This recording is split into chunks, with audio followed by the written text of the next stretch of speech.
Welcome, everyone. Hi, I'm Sue Paulson, your Magnificence mentor, and it's time for another episode of Tea with Sue. I think this is number 18 already. Oh my goodness, we're moving right along here, and it's just an indication of how quickly the year is going because the weeks just go by and then there's another one. So relax, grab your cup of tea or cup of coffee. I've been looking forward to spending the next few moments together with you. I missed last Friday. I was out of town, and guess what? There's still places on the planet that don't actually have an internet connection. So I had to delay my broadcast until today. But it's Monday. It's a marvelous Monday. The sun's shining here in Alberta where I am, and it's a glorious day. So, and even more glorious because I get to spend it with you, my magnificent friends. All right, today I want to chat a little bit about letting go of resistance. I remember in one of those old Star Trek movies when the Borg was trying to assimilate everybody, and their directive was resistance is futile. Well, obviously that was their perspective, and the way the story unfolded, they were probably right. Well, I find it kind of interesting that that is exactly the way it is here, that when we look at our lives, there are so many things that we work hard to resist, and it doesn't serve us that well. And in fact, so for example, when we resist how we're feeling about a particular thing that's going on, or a series of things that are going on, then it doesn't go away. We can suppress it, we can repress it, we can escape from it, but it's still there. It's still there waiting for us whenever we choose to engage. So I'm finding in my own life that it's time, always time, to pay attention to the body signals that I get that says, okay, Sue, time to look at this. So I'll give you an example. I've been certainly feeling a little overwhelmed for a while now about some of the health challenges that my elderly relatives are facing, the issues that they're dealing with as they approach their own end of life. And it's hard for me because I've been attached to these people for a long, long time. They've been good to me, and the thought of losing them is hard, even though I know in my heart of hearts that we are eternal and they're going to this glorious new adventure called heaven, or whatever anybody, the afterlife, whatever anybody wants to call it. It still has been weighing kind of heavily on me. But because I'm a positive person and I keep thinking, well, it's okay, I can handle it, I can handle it, I can handle it, until I can't.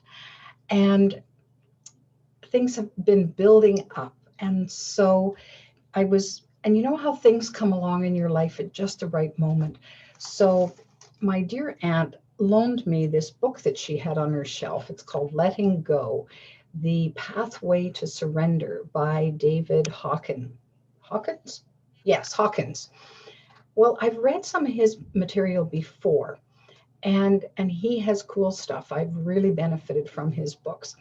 Well, in this one, it's a very simple way of moving from whatever hell on earth we tend to create ourselves way closer to this heaven that we dream about and long for and wish we had right here, right now.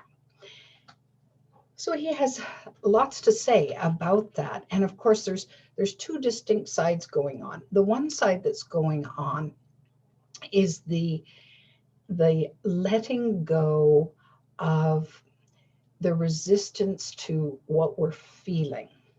Now, I had always equated thoughts and feelings as the thoughts come first and then the feelings arise out of that, depending on how much time or how much attention we pay to those thoughts. Well, he has a different perspective. His perspective is that the feelings can house thousands and thousands of thoughts. And if we deal with the feelings, then those thoughts just evaporate. Well, I don't know about you, but this monkey mind of mine sometimes just goes on and on and on and on and just really sends me spinning lots of times. And you go, whoa, whoa, whoa, stop. Well, how do you do that? How do you stop thinking all those thoughts? Well, they're attached in some way, shape, or form to an emotion that you're experiencing. So let's say it's anger, for example. Well, you can be angry in a variety of levels, I guess, from irritation and frustration and all the way up to sheer rage. So there's a wide range of things. Well, obviously, if we can catch it and release it at minor irritation, then it has no place to go or grow after that, because we just release it, we let it go. And the thoughts that accompany that can go right along with them. So I thought, wow, this is kind of cool. So I began experimenting myself and on myself. I mean, I'm my best guinea pig, right? I'm with me all the time. So I thought, okay, Sue, let's see how this works. And let's see if what he says makes sense. And so I began to so the first step, of course, is to feel the feeling, like identify it. What is the feeling that's uppermost in my mind right now or in my heart? And can I allow myself to feel it? So if I'm feeling anxious, it doesn't take very long if you just allow that feeling of anxiousness to just sit and feel it in your body and just acknowledge, yeah, I'm feeling anxious, and just allow it to run its course. Then at some point it dissipates. So depending on what feeling you're dealing with. So I've been dealing with some sadness, and so I just kind of sat with the sadness, and I found that as I allowed it to be in my body, then the tears started to come. And so I shed the tears and I just allowed myself to just be in that moment. And sure enough, it went away. That it just passed like clouds pass in the sky. And I'm going, oh, and then what was really nice afterwards was then there was this sense of peace that just followed right along and settled right in my heart. And I felt more at home, more at peace because of that. So it was a really nice benefit for doing the work of releasing that feeling. So rather than stay in resistance and then find more things to get sad about, and if we look around the world, there's plenty of things that we can be mad and sad about. And but really it's what's inside of us that needs to be dealt with, not what's out there. That's the trigger point that shows us, oh, that's bothering me, that issue or that event or that person or whatever. They pushed the button, but the button was inside us. And so then, oh, do I need to do something about that button because it just got pushed? So looking at our whole well-being, if we want to look at it from that standpoint, well, the more that we can be with whatever those negative emotions are and doing our best. I found myself going deeper and saying, well, is there anything beyond the sadness? Is there more than just the sadness? And then I realized that as I went further into it, that there was some fear, and the fear was about being left alone, because one by one these relatives eventually won't be visible in my life anymore.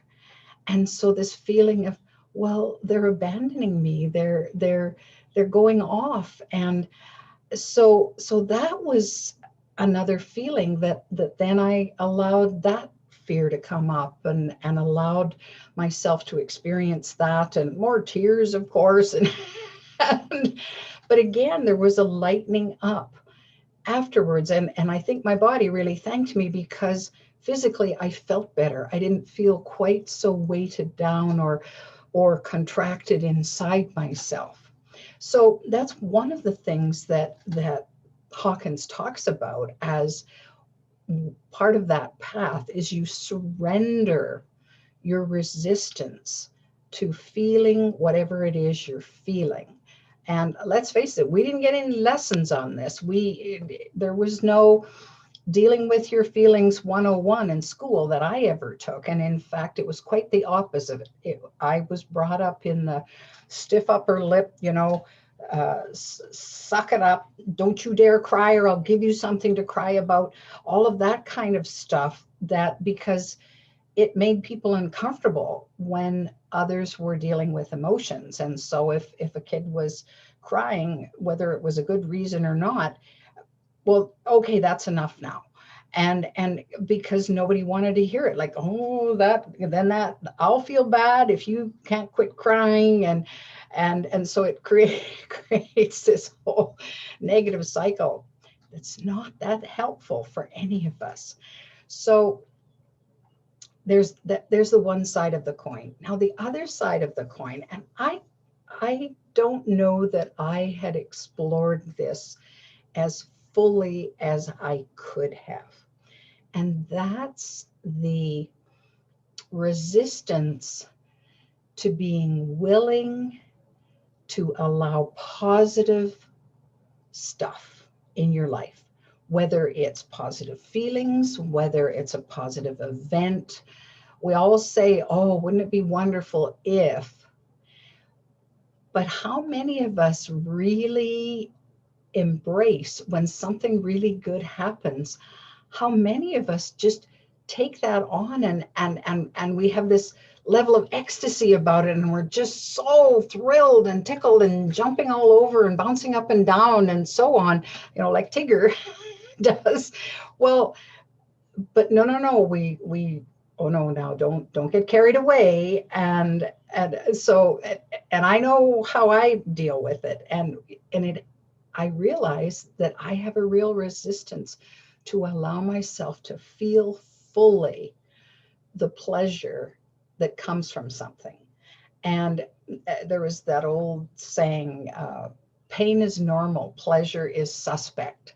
Well, that's a program, that's a belief that came from someone else. So I'll give you a little example of how I came to just diminish my enthusiasm for something that I was really keen on, that was really positive. I remember when I was about 11, my mom and dad told us that my older brother and I, that they were taking us to Disneyland for a holiday. Well, Disneyland wasn't in California, it wasn't very old at that time. It was only maybe a couple of years, had only been open for a couple of years. So of course we were going to fly, and I had never flown before. And I'm just over the moon excited about this. Well, my poor mother, let's face it, no mother wants to disappoint her child. And things can happen in life. And she was pretty sure that we were going, but if there was a disaster with my dad's work and he had to cancel, well, then we wouldn't go. So she was cautioning me all the time. Now don't get carried away, because this might not happen. We might not be able to go. Well, I think we will, but we might not be able to. So don't get your hopes up. So that was just a clear signal that you don't want to get too invested in something good, especially because if you are and it doesn't happen, well, maybe you can't handle the disappointment. Well, of course I could have handled the disappointment. Yeah, I'd have been disappointed if we didn't go, but I'd get over it. Well, when I think of I love to travel, and when I think of traveling, it's the anticipation building up to the trip that's, to me, every bit as fun as the trip itself. So so then you get double pleasure, right? That's you get more than your money's worth, because there's all the build up, and you look at the brochures and you make decisions about where you're going to stay and the tours you're going to go on and all the exciting things that could come up on your trip. And then you actually go, and you get to live what it is that you dreamed about. So you get it double. But how many times do we stop ourselves? Do we say, well, yeah, I'd really like that, but I don't want to get too carried away, because what if I'm let down, and bad things could happen. And someone I read once said, we don't have enough information to be pessimistic. The best thing in the world could be right around the corner, and you have no way of knowing that. So we might as well be optimistic. So in allowing ourselves to embrace the best of what could happen, and then if it does happen, to allow ourselves to just revel in it, to just rejoice and get excited and really show our joy over having received something that gave us so much pleasure. So that's the way that we can much more easily move into that place in life where we say, wow, I've created this phenomenal life. I'm dealing with whatever comes at me that's hard to deal with, whether it's fear or anger or sadness or grief or loss or whatever. And I'm getting better and better at finding the pure joy in the good things that happen. And it doesn't mean that they have to be big things necessarily. It could be the smallest thing. So for example, I bought bedding plants the other day for my balcony. I've decided I have quite a big balcony and a little bit of furniture to put out there to sit on. Well, there's all this space that I could grow things. And so flowers and I'm going to try radishes. I've never been successful growing radishes before, so maybe I will be this year. I'm not sure why radishes, but anyway, they're colorful and they taste good. And so I'm taking great delight in the fact that I have these little plants, and the next step is I'm going to plant them in a container and get them out in the sun and water them and so on. Well, I find I just beam when I look out and see them, and they're perking up their little heads, and oh, that one's got a flower, and oh, that one's got another growth on it here somewhere. And so I'm just taking great delight in, it's a small thing, but it gives me great pleasure. And of course, what's it doing inside my body? Well, it's sending endorphins, because I'm smiling, I'm grinning, I'm feeling happy about this lovely growing plant in front of me that has colorful flowers, and it's in the outdoors, and it's lovely. So when we're willing to allow stronger and stronger doses of pleasure, we get used to it. It's like a muscle, and it needs exercising. Say, okay, so this is why people that win the lottery have such a problem, because maybe it was their heart's desire, and all of a sudden they've got a ton of money that they've never dealt with before. So the excitement and joy around receiving that sum of money, if they're not prepared for it, quickly returns to anger, or can quickly turn to worry, and in some cases frustration, because all of a sudden everybody's phoning and wanting a loan or whatever, and in some cases suspicion, because they're thinking, oh, I don't know if I can trust to talk to anybody anymore, and so they can isolate. So it's that preparation to, understanding, okay, here's the life is a sweet sour, right? So the sour part of winning all this money is it's triggered some fears and worries in me that I didn't know were there. So I want to take a look at that and do what I can to release that, because maybe there's some old beliefs and programs that that could sabotage my enjoyment of having this windfall now. So what is that like? And so I think if we take a look at how we want to not suppress, not repress, and not just escape from whatever it is that's coming into our lives from an emotional standpoint, then both what we deem to be the negative, I mean, sometimes the most negative things can result in the best gifts that we ever got. So I learned that this week, that someone in my life whom I'd really struggled because they're so different from me, and I was feeling a little resentful about the time they were taking up in my life, and then come to realize that actually when I gave it some deeper thought and had more understanding about it, they were a big gift in my life, because they were showing me things that somebody who was more like me maybe couldn't show me. So it's pretty cool when we explore that. So this week, I encourage you to just look at your feelings and allow them to feel. And if you've been stuffing them down or not dealing with them, you can be guaranteed there's something physiologically is going to be nagging at you. You know, maybe it's a sore back, maybe it's a headache, maybe it's a stomach ache. There's some symptom there that's saying to you, look at this, look at this, look at this, deal with this, deal with this, deal with this. And then on the flip side, that's from the negative side of things. And then the flip side on the positive, how can you allow yourself to experience more joy, more happiness, more of whatever it is that is there for you in life, that you say, wow, yes, yes, bring it on, bring it on. Okay.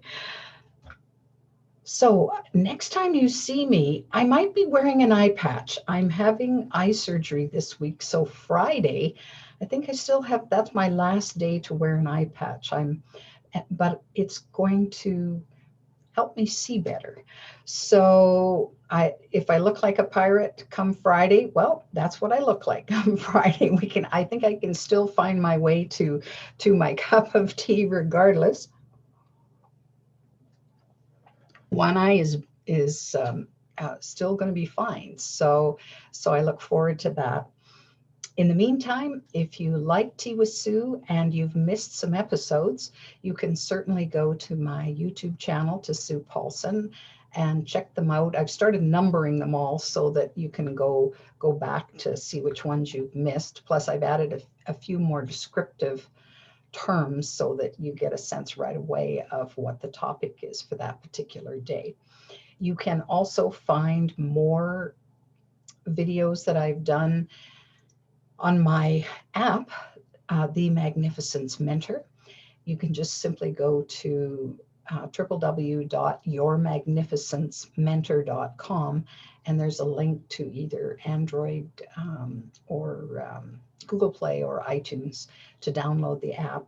If you take advantage of the free subscription, there's even more content in there that you can look at and just enjoy. In the meantime, my dear magnificent friends, you know you want to create your own heaven on earth because you're magnificent enough to be able to do it. So I encourage that.